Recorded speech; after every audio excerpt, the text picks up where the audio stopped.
Hello student, आज हम लोग आ गए हैं क्लास 10th के और एक इम्पोर्टेंट क्वेश्चन को लेकर, जिसमें प्रश्न ये है कि के का मान ज्ञात कीजिए जहां दिए गए द्विघात समीकरण के मूल बराबर है। यानी कि यहाँ पे हमको एक द्विघात समीकरण दिया हुआ है 2x² प्लस के एक्स प्लस 3।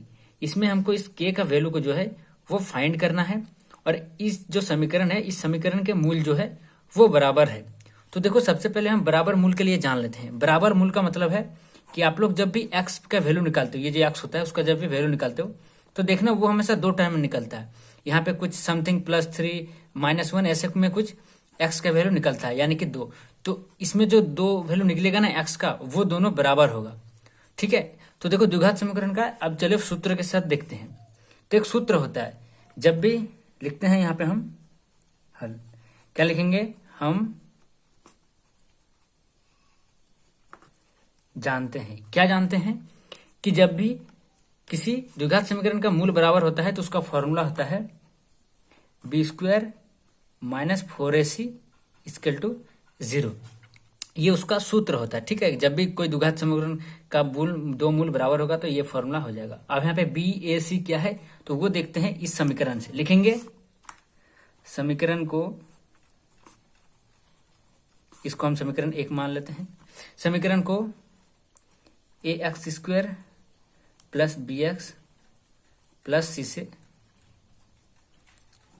तुलना करने पर, ये जो समीकरण है इसको ax² plus bx plus c से तुलना करेंगे तो हमारा a का जो वैल्यू निकलेगा वो x² के साथ 2 है तो 2, v का जो वैल्यू निकलेगा x के साथ क्या गुना है k, तो k, और हमारा c का जो वैल्यू निकलेगा वो है 3।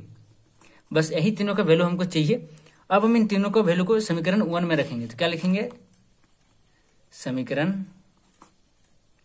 1 से, समीकरण 1 से देखो यहाँ पे है b² का मान यानी कि k² माइनस 4ac यानी कि 4 इंटू a का वैल्यू कितना है 2 इंटू c का वैल्यू कितना है 3 = 0, यही है। ठीक है, अब हम लिखेंगे, अब इसको हम कैलकुलेट करेंगे तो k² हो जाएगा k² माइनस 4 दूनी 8 दिया 24 = 0। तो k² माइनस 24 को उधर ले जाएंगे तो प्लस 24। ठीक है, तो हम k बराबर लिख सकते हैं प्लस माइनस √24। √24 का वैल्यू होता है प्लस माइनस 2√6, यानी कि जो k का वैल्यू हमारा आएगा वो आएगा 2√6 या फिर -2√6। ये तो वैल्यू k का निकलेगा। तो यहाँ पे मैंने k का वैल्यू जो है निकाल लिया। आई होप आप लोग को वीडियो पसंद आया होगा तो वीडियो को लाइक करके चैनल को सब्सक्राइब कर देना। मिलते हैं नेक्स्ट वीडियो में।